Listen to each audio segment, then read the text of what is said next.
Hello everyone, welcome back to easy cooking with Tanushree. আমি তনুশ্রী চলে এসেছি রেস্টুরেন্ট স্টাইল মটর পনিরের রেসিপি নিয়ে।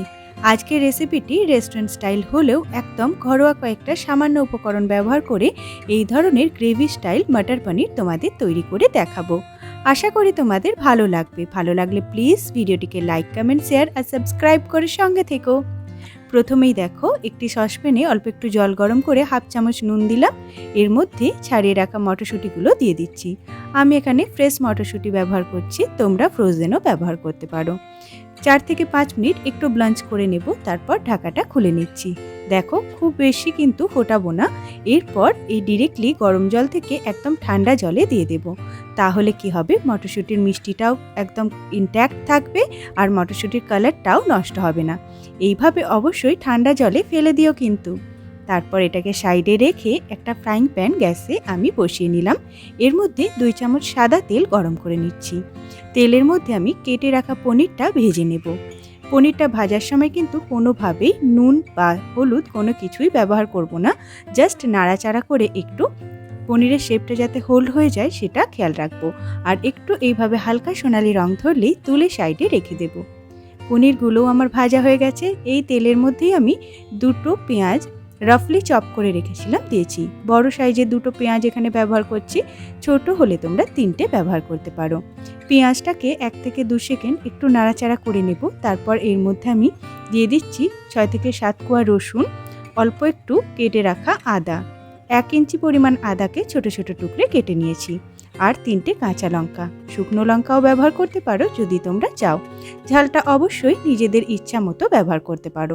নাড়াচাড়া করে এটাকে 3 থেকে 4 মিনিট একটু আমরা ভেজে নেব, যতক্ষণ না গায়ে হালকা সোনালি রং ধরছে আর কাঁচা গন্ধটা চলে যাচ্ছে। দেখো খুব ভালোভাবে ভাজা হয়ে গেছে, একদম লাল করেও ভাজবো না।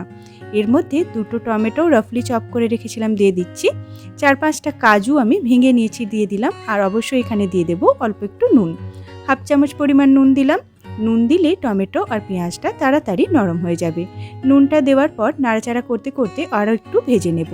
তারপর যখন দেখব টমেটো থেকে জল ছাড়তে শুরু করে দিয়েছে, তখন আর ভাজার কোনো প্রয়োজন নেই।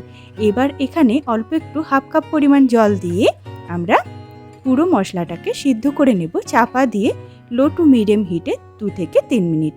খুব বেশিক্ষণ সিদ্ধ করার প্রয়োজন নেই। 3 মিনিট পর দেখো ঢাকাটা খুলে নিয়েছি, মশলাটা একদম রেডি। এবার এটাকে ঠান্ডা করে স্মুথ একটা পেস্ট তৈরি করে নেব। মশলাটা অন্য সাইডে আমি পেস্ট তৈরি করে রাখছি। ততক্ষণ দেখো এখানে কড়াই বসিয়ে নিলাম গ্যাসে, সাদা তেল দিয়ে দিলাম। 2টো তেজপাতা ফোড়নে দিচ্ছি আর হাফ চামচ পরিমাণ গোটা জিরেও ফোড়নে দিয়ে দিচ্ছি। ফোড়নটা দেওয়ার সময় গ্যাসের ফ্লেমটা একদম লোয়ে রাখবো আর খুব আস্তে আস্তে ফোড়নটাকে ভেজে নেব। তাহলে ফোড়নের গন্ধটা খুব সুন্দরভাবে থাকবে।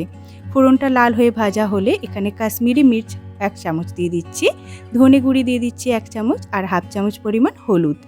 সমস্ত কিছুকে তেলের মধ্যে দেওয়ার পর জাস্ট কয়েক সেকেন্ড নাড়াচাড়া করব, খুব বেশিক্ষণ কিন্তু ভাজবো না, তাহলে মশলাটা পুড়ে যেতে পারে। মশলাটা একবার নাড়াচাড়া হয়ে গেলেই পেস্ট করে রাখা মশলাটা এখানে দিয়ে দিলাম। মশলাটা দিয়ে দেখো সমস্ত কিছুকে ভালোভাবে মিক্স করে নিচ্ছি। এখানে আমি কাশ্মীরি মির্চ কালারের জন্য ব্যবহার করেছি, তবে তোমরা যদি ঝাল খেতে চাও সেক্ষেত্রে ঝাল লঙ্কার গুঁড়োও ব্যবহার করতে পারো।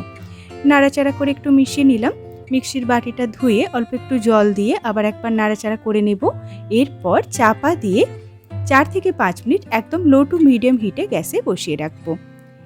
গ্যাসের ফ্লেমটা অবশ্যই যেন লো টু মিডিয়ামই থাকে, হাই ফ্লেমে কিন্তু মশলাটা পুড়ে যেতে পারে। দেখো 5 মিনিট পর ঢাকাটা খুলে নিচ্ছি। দেখতেই পাচ্ছ মশলার গ্রেভিটা অনেকটা থিক হয়ে গেছে আর দেখো টেক্সচারটা একদম চেঞ্জ হয়ে যাবে। আস্তে আস্তে এরপর গ্যাসটাকে হাই ফ্লেমে রেখে নাড়াচাড়া করতে করতে মশলাটাকে কষিয়ে নিতে হবে। মশলাটা ততক্ষণ কষাবো যতক্ষণ না এইভাবে শুকনো শুকনো আর তেল ছাড়া হয়ে আসে।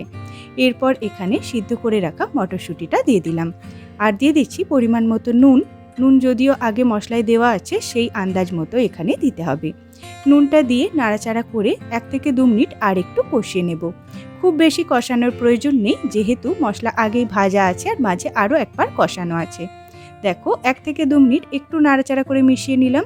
এবার এখানে পরিমাণ মতো জল দিয়ে দিচ্ছি। 1 কাপ পরিমাণ জল আমি দিয়েছি। নাড়াচাড়া করে মিশিয়ে নিয়ে এখানে ভেজে রাখা পনিরের টুকরোটা দিয়ে দেব। পনিরটা দিয়ে নাড়াচাড়া করে মিশিয়ে নেব।